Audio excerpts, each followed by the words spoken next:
नमस्कार, आप देख रहे हैं मध्य प्रदेश दूरदर्शन। मैं हूं आपके साथ सुनील विश्वकर्मा। आप सभी का स्वागत है खास पेशकश जिसका नाम है कृषि दर्शन। कृषि दर्शन किसान भाइयों आपको समर्पित एक ऐसा कार्यक्रम है जिसमें खेत खलिहान की हम बात करते हैं।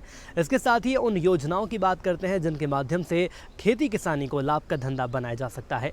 और इसी कड़ी को आज हम आगे बढ़ाएंगे। बैतूल हम आ पहुँचे हैं कृषि विज्ञान केंद्र, और इस कृषि विज्ञान केंद्र के प्रधान डॉक्टर विजय वर्मा जी हमारे साथ जुड़े हुए हैं। सर, सबसे पहले स्वागत है आपका मध्य प्रदेश दूरदर्शन के कृषि दर्शन के इस खास कार्यक्रम में। और सर, आपसे समझना चाहेंगे और हमारे किसान भाई भी समझना चाहेंगे, यदि हम बात कर लेते हैं इस केंद्र की, तो इसकी आखिर इस केंद्र का उद्देश्य क्या है और इसकी रूपरेखा क्या है, किस तरह से किसानों के लिए फ़ायदेमंद साबित होता है ये केंद्र? देखिए, जवाहरलाल नेहरू कृषि विश्वविद्यालय जबलपुर के अंतर्गत ये कृषि विज्ञान केंद्र है। इस कृषि विज्ञान केंद्र की स्थापना का जो प्रमुख उद्देश्य था, किसानों को नई तकनीकी ज्ञान किस प्रकार से हम पहुंचाएं, और इसमें जो हमारा प्रमुख कार्य है कि कृषकों को कृषि की नई तकनीकों का यहाँ पर बैतूल ज़िले के लिए क्या उपयुक्तता है, तो उसका परीक्षण हम अपने प्रक्षेत्र पर करते हैं। उसके लिए हमारे कृषि विज्ञान केंद्रों में फसल संग्रहालय लगाने का प्रावधान होता है, और इस फसल संग्रहालय के माध्यम से हम खरीफ और रबी में इस बात का अध्ययन करते हैं कि हमारे बैतूल ज़िले में कौन कौन सी जातियां उपयुक्त हैं। उनकी उपयुक्तता की जब परीक्षण हम यहाँ कर लेते हैं तो उनकी जो जानकारी है वो हमारे कृषकों को देते हैं। उसके अतिरिक्त प्रशिक्षणों के माध्यम से और ख़ास तौर से कृषि की आय को दुगना कराने का जो उद्देश्य हमारा है, उसके अंतर्गत हम कृषि से संबंधित जो अन्य विधाएं हैं, जैसे मुर्गी पालन है, पशुपालन है, बटेर पालन है, और अतिरिक्त मशरूम पालन है, मधुमक्खी पालन है, इन विधाओं पर भी प्रशिक्षण आयोजित कर जो हमारे कृषक हैं उनको इसके लिए प्रेरित कर रहे हैं जी, कि उनकी आय में निरंतरता आए। और उनकी आय में निरंतरता लाने के लिए कृषि के साथ साथ हमको कोई ना कोई एक व्यवसाय की आवश्यकता होती है, और उसके लिए हम लोग यहाँ से हमारे कृषक बंधुओं को प्रेरित कर रहे हैं ताकि उनकी आय निरंतर बनी रहे। जब आय में निरंतरता आएगी तो निश्चित रूप से उनको जो कृषि की लागत लगाने में भी मदद मिलेगी, क्योंकि जब उसके पास निरंतर आय होगी तो कृषि की लागत लगाने की क्षमता उसकी बढ़ेगी। लागत लगाने की क्षमता बढ़ेगी तो कृषि उत्पादन में वृद्धि होगी, और इसी उद्देश्य के तहत हमारा कृषि विज्ञान केंद्र जो है वो कार्य करता है। जी, डॉक्टर साहब, देखा गया है कि यदि हम बात करें, कई ऐसे किसान हैं जिनसे हमने बात करी, जिनका ये कहना था कि जब तक ये केंद्र नहीं खुला था उसके पहले हम परंपरागत खेती करते थे, लेकिन इस केंद्र की स्थापना हुई उसके बाद उनके जीवन में परिवर्तन हुआ है, जैविक खेती की ओर वो लोग बढ़ रहे हैं। कैसे देखते हैं आप? देखिए, आज का जो परिवेश है उसमें जैविक खेती की नितांत आवश्यकता है। जिस प्रकार से रसायन का प्रयोग हमारी खेती में बढ़ा है और उसके दुष्परिणाम मानव शरीर पर भी पड़ रहे हैं, उसको देखते हुए जैविक कृषि की ओर हमको जाने की आवश्यकता थी। और उसके तहत मैं आपको एक जानकारी दूं कि हमारा जो पूरा 15 हेक्टेयर का कृषि प्रक्षेत्र है वो जैविक हो चुका है। यहाँ पर हम किसी भी प्रकार के रसायन का प्रयोग नहीं कर रहे हैं, और किसानों को भी इस संदर्भ में हम लोग प्रशिक्षण दे रहे हैं कि वो भी जैविक कृषि की ओर अग्रसर हों और अपने खेतों को जैविक कृषि की तरफ ले जाएं, ताकि हमारे को जो उत्पाद मिले वह भी अच्छा मिले और हमारे स्वास्थ्य की रक्षा हो। उसके लिए हम लोग, हमारे जो कृषक हैं उनको वर्मी कंपोस्ट है, जो और अन्य हमारे जैविक उत्पाद हैं उनका उपयोग करने की सलाह दे रहे हैं, और उसके परीक्षण प्रदर्शन हम अपने प्रक्षेत्रों पर भी कर रहे हैं, और हमारे किसानों को लाकर हम यहाँ पर दिखा रहे हैं, और उसके परिणाम हमको मिलने लगे हैं। हमारे क्षेत्र में काफ़ी कृषक जैविक कृषि की ओर अग्रसर हो रहे हैं और वर्मी कंपोस्ट उत्पादन और अन्य प्रकार की विधाओं में कार्य करने लगे हैं। जी, इसके अलावा सर, यदि युवा किसानों की बात कर ली जाए तो देखा जाता है कि कई ऐसे युवा हैं जो कि खेती किसानी से दूर होते हैं, लेकिन आज का, जैसा कि आपने बोला कि परिवेश बदल रहा है, जो युवा हैं वो भी खेती किसानी से जुड़ना चाह रहे हैं। युवा किसानों के लिए क्या संदेश आप देना चाहेंगे? किस तरह से खेती को लाभ का धंधा युवा किसान बना सकते हैं? देखिए, जो हमारे युवा कृषक हैं और जो युवा कृषकों से हम लोगों की चर्चा होती है, तो उन लोगों का उद्देश्य है कि उनको आय में निरंतरता चाहिए। तो जब तक हम कृषि में नई तकनीकों का समावेश नहीं करेंगे और कृषि के साथ कोई ना कोई एक विधा की ओर न जाएंगे, जैसे मैंने आपसे पहले कहा कि पशुपालन है, मुर्गी पालन है, मशरूम उत्पादन है, और तमाम जिस प्रकार के अन्य कार्य आज अभी फूल उत्पादन का कार्य है, सब्जी उत्पादन के कार्य हैं, ऐसे कई ऐसी अलग अलग प्रकार की व्यवस्थाएं हैं जिनमें से किसी एक को हमको अपनाने की आवश्यकता पड़ती है। और इस क्षेत्र में हम ग्रामीण युवाओं के लिए इन विधाओं पर, जैसे मधुमक्खी पालन है और पशुपालन है, बटेर पालन है, मुर्गी पालन है, इस पर प्रशिक्षण आयोजित कर रहे हैं, उनको प्रेरित कर रहे हैं। साथ ही साथ उनको अपने व्यवसाय को स्थापित करने में भी किस प्रकार की मदद की जा सकती है, शासन की योजनाओं का किस प्रकार से वो लाभ ले सकते हैं, इसमें भी केंद्र के माध्यम से हम उनको मदद कर रहे हैं। और यहाँ पर हमारे कई युवा जो कृषक हैं वो इस प्रकार के व्यवसाय को प्रारंभ कर चुके हैं, कुछ हमारे अभी प्रारंभ करने वाले हैं। तो निश्चित रूप से ये जो कार्य कृषि विज्ञान केंद्रों के माध्यम से शासन के द्वारा करवाया जा रहा है, उसके लाभ कुछ दिनों में हमको परिलक्षित होंगे और हमारे जो युवा कृषक हैं वो इस ओर अग्रसित होंगे। तो कृषि विज्ञान केंद्र का उद्देश्य साफ है कि किसानी को लाभ का धंधा हमें बनाना है। लेकिन मैं सर आपसे ये भी समझना चाहूँगा, यदि कृषि विज्ञान केंद्र की हम बात कर लें तो क्या नवाचार हमें देखने को मिले? एक लंबा वक्त आपको हो गया है, लंबा अनुभव आपको है, इस दौरान आपके कार्यकाल के दौरान क्या कुछ नवाचार कृषि के लिए किए गए? देखिए, कई प्रकार की नई तकनीकी को कृषि विज्ञान केंद्रों के माध्यम से हम लोगों ने ज़िले में लाने का प्रयास किया और उसके कई सफलतम हमारे प्रयोग हैं।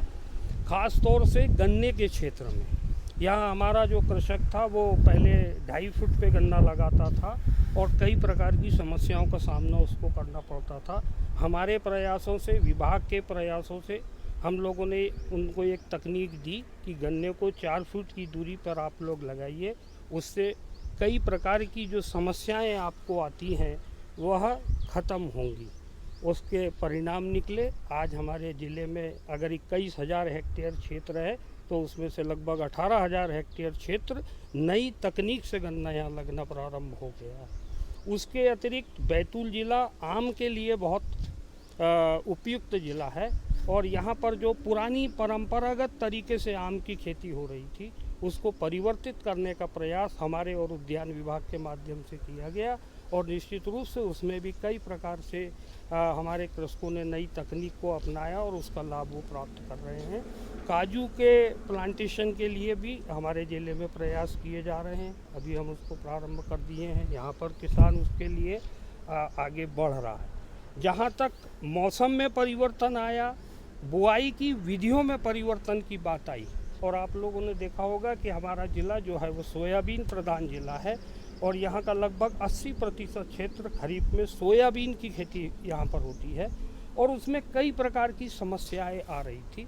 उसके लिए हम लोगों ने कृषकों को रिज एंड फॉरो और मेड़ नाली पद्धति से बुआई तकनीक का यहाँ पर जानकारी दी और निश्चित रूप से उसके सुखद परिणाम हम लोगों को देखने को मिल रहे हैं।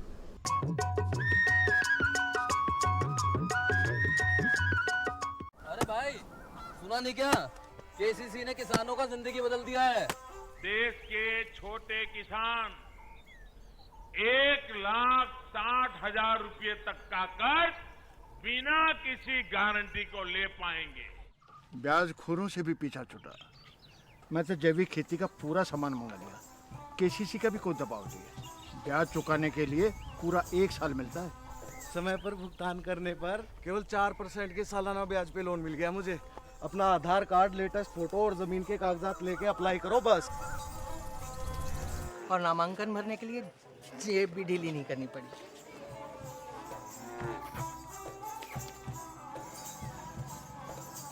चाचा, उधार चुकाने के 24 घंटे के बाद उतने ही पैसे वापस निकाल सकते हैं। केसीसी ने किसानों की जिंदगी वाकई बदल दी है।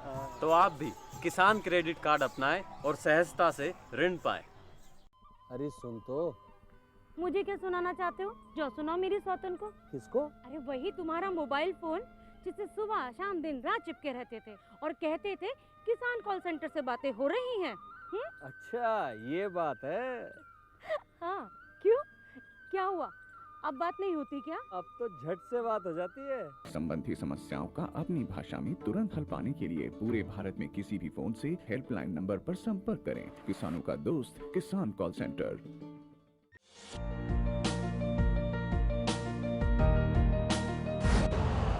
यूरिया का स्वदेशी उत्पादन 70 लाख टन बढ़ाने के लिए 6 उर्वरक संयंत्रों का उद्धार किया जा रहा है।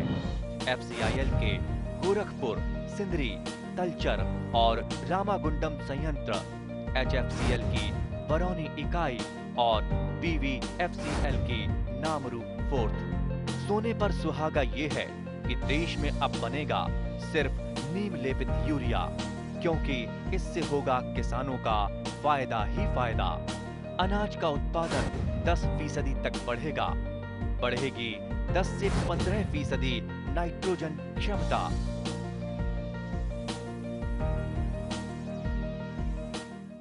सबसे पहले जो किसान आपसे मिलने के लिए आते हैं, आमतौर पर क्या उनके सवाल रहते हैं और क्या वैज्ञानिक तरीके से उनको जानकारी दी जाती है? देखिए, किसान के पास जो अभी तक उसकी कृषि करने का सबसे बड़ा कारण ये था कि हमारा जो किसान है उसकी जोत छोटी है।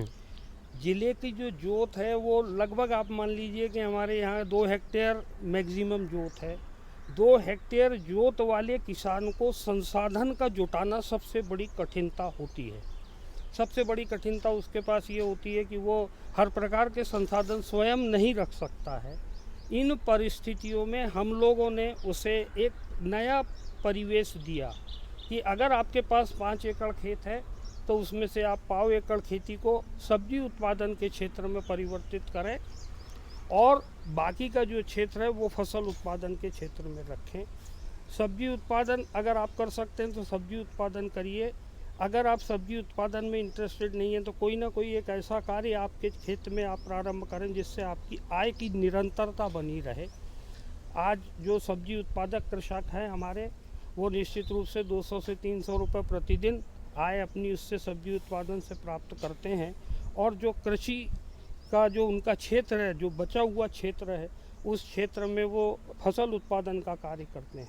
तो इस प्रकार से जो नई तकनीक उनको हम दे रहे हैं उसको वो लगाकर और एक जो अलग से क्षेत्र बनाकर वो जो निरंतरता आय की प्राप्त करता है, उससे निश्चित रूप से उसकी जो रुचि है उसमें वृद्धि हुई है और वो कृषि क्षेत्र की तरफ निरंतर रूप से बढ़ने का प्रयास करने लगा है।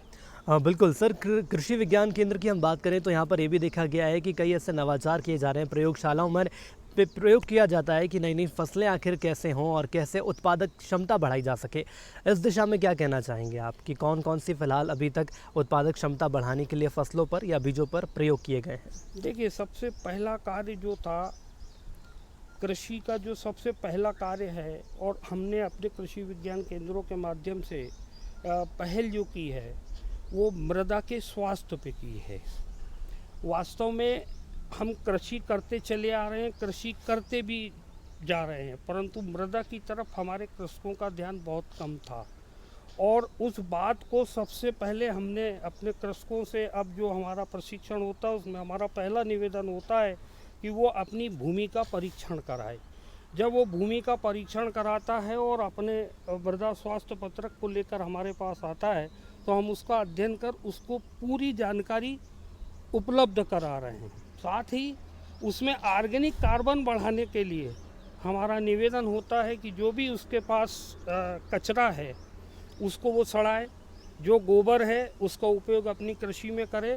और एक चीज़ जो महत्वपूर्ण है, सबसे महत्वपूर्ण है कि अभी तक हमारे कृषक, चाहे वो गेहूं की कटाई के उपरांत उसमें आग लगाते हैं, गन्ने की कटाई के उपरांत उसमें आग लगाते हैं, उस कार्य को बंद करने के लिए हम लोग निवेदन करते हैं। और उसके लिए हमारे जवाहरलाल नेहरू कृषि विश्वविद्यालय जबलपुर की जो यूनिट है, उसके जो बायो फर्टिलाइजर यूनिट है, उसने एक ऐसा उत्पाद तैयार किया है, बायो डिकम्पोज़र, उसके उपयोग से इस कचरे को सड़ा सकते हैं। तो हम अपने कृषकों को उस बायो डिकम्पोज़र का, उसका यूनिट हमारे यहाँ तैयार भी है, हम उसका यहाँ पे प्रयोग भी करते हैं, कृषकों को दिखाते भी हैं। और ये सबसे प्रमुख कार्य है जिससे प्रदूषण की भी जो एक प्रॉब्लम है उसको भी हम दूर कर सकते हैं और जो भी कचरा हमारे खेतों में है उसको सड़ा के हमारे भूमि के स्वास्थ्य को भी सुधार सकते हैं। तो हम प्रमुख रूप से हमारे सभी कृषकों से ये निवेदन करते हैं कि जो भी कचरा उसके खेत का है उसको ये बायो डिकम्पोज़र के माध्यम से सड़ाएं, अपने खेत में ही मिलाएं, उससे दो फायदे आपको होंगे। एक तो आपके मृदा के स्वास्थ्य में परिवर्तन होगा और दूसरा प्रदूषण की जो समस्या है वो दूर होगी। तो हमारा अभी जो प्रमुख मोटो है, सबसे प्रमुख कार्य है, वो मृदा स्वास्थ्य सुधारने के लिए है और हम अपने सभी कृषकों को इसके लिए प्रेरित कर रहे हैं कि मृदा के स्वास्थ्य को आप कैसे सुधारें और जो ये पराली जलाने की परंपरा हमारे यहाँ चालू है जी, इसको हम कैसे दूर करें। चलिए, मृदा के स्वास्थ्य को तो सुधारा ही जा सकता है, इसके साथ प्रदूषण की यदि हम बात कर लें तो प्रदूषण से भी दूर रखा जा सकता है, जिसके लिए यहाँ पर किसानों को संदेश भी दिया जाता है, जागरूक होने किया जाता है। सर, विभिन्न पहलुओं पर आपने अपने विचार साझा करे हैं, लेकिन अंत में यदि किसान भाइयों की हम बात करें तो एक समसामयिक संदेश क्या देंगे?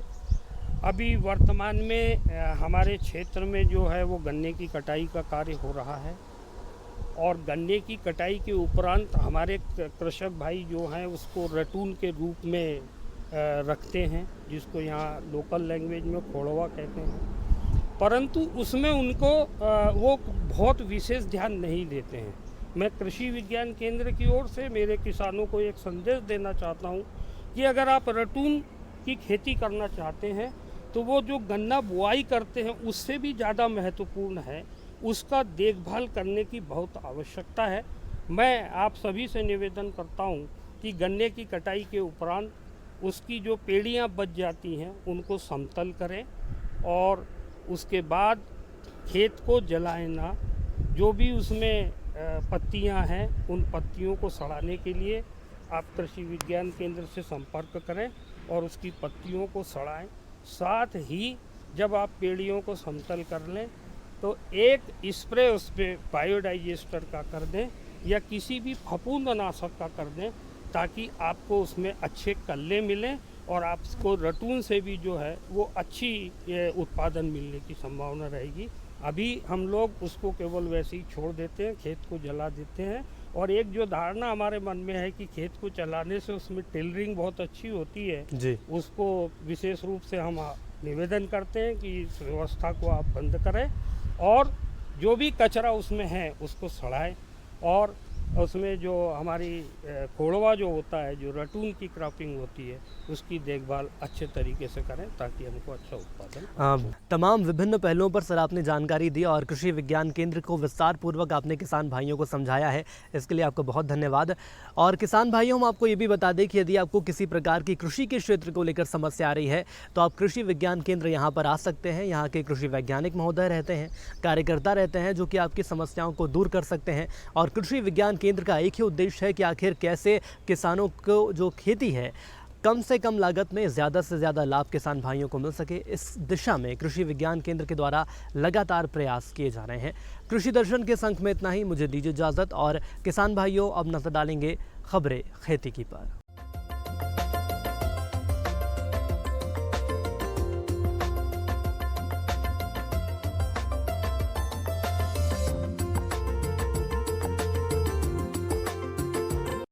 नमस्कार किसान भाइयों, आप सभी का स्वागत है खबरें खेती की में।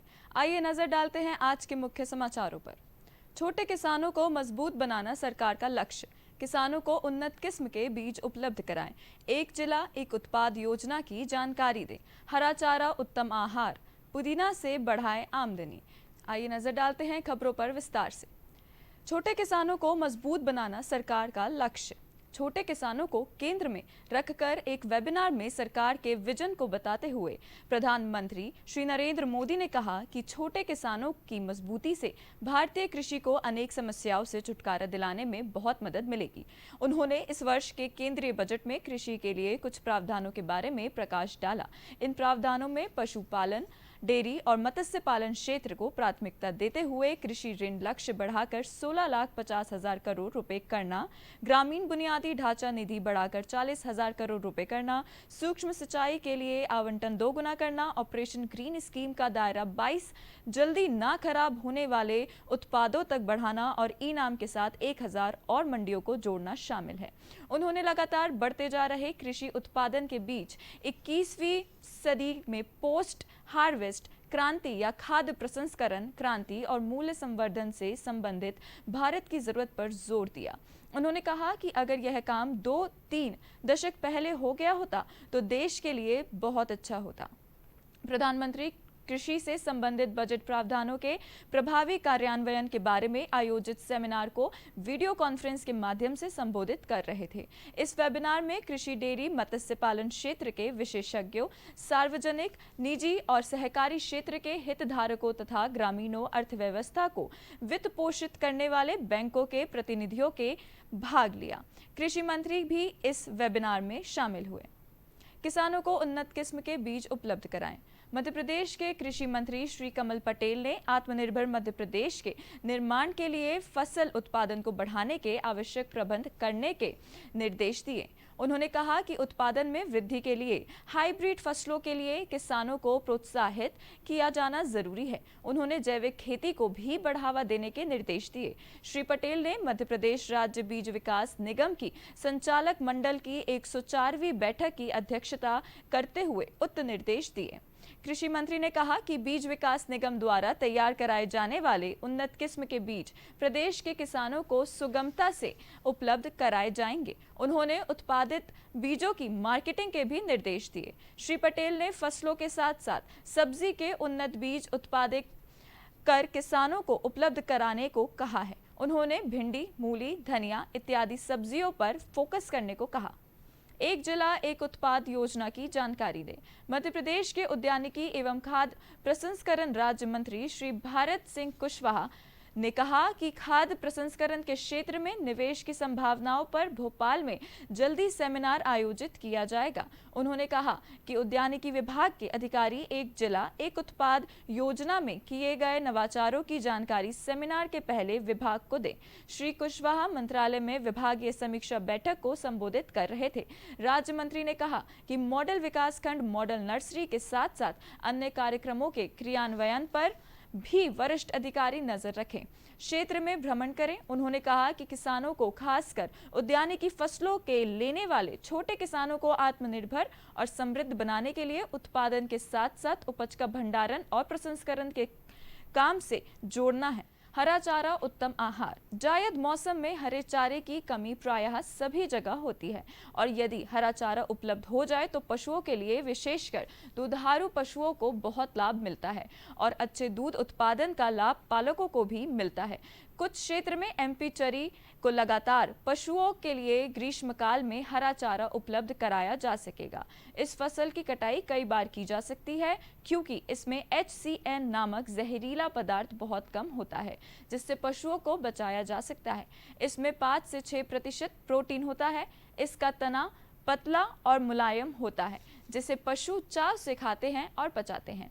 इस फसल को लगाने के लिए 1 हेक्टेयर क्षेत्र में 40 किलो बीज की जरूरत होती है, जबकि urea 260 kilo, 350 kilo single super phosphate तथा 33 किलो म्यूरेट ऑफ पोटैश का उपयोग करें। साथ ही यूरिया की आधी मात्रा, फॉस्फेट पोटैश की आधी मात्रा बुआई के समय दें।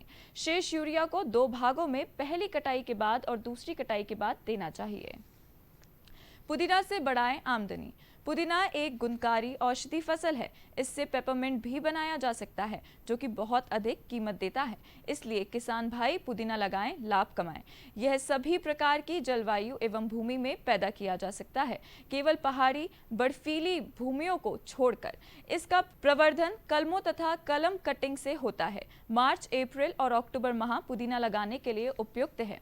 कतार से कतार 20 सेंटीमीटर तथा पौध से पौध 5 सेंटीमीटर की दूरी रखनी चाहिए। 1 हेक्टेयर क्षेत्र के लिए 250 किलो पुदीना कटिंग पर्याप्त होती है। इससे सतत नमी की आवश्यकता होती है। गोबर की खाद डालकर लगाने से अच्छा उत्पादन मिल जाता है। थोड़ी मात्रा में यूरिया की टॉप ड्रेसिंग से अधिक पत्तियां प्राप्त की जा सकती हैं। खेत में खरपतवार निकालकर भूमि के पोषक तत्वों का पूरा लाभ पुदीना को उपलब्ध कराया जा सकता है। पहली कटाई रोपाई के 150 दिनों बाद तथा दूसरी कटाई उसके 90 दिनों बाद करना चाहिए। भूमि में 9 से 10 सेंटीमीटर छोड़कर ऊपर से कटाई की जानी चाहिए ताकि फसल दोबारा विकसित हो सके। फिलहाल खबरों में सिर्फ इतना ही। मैं आपसे लेती हूं आज्ञा। धन्यवाद।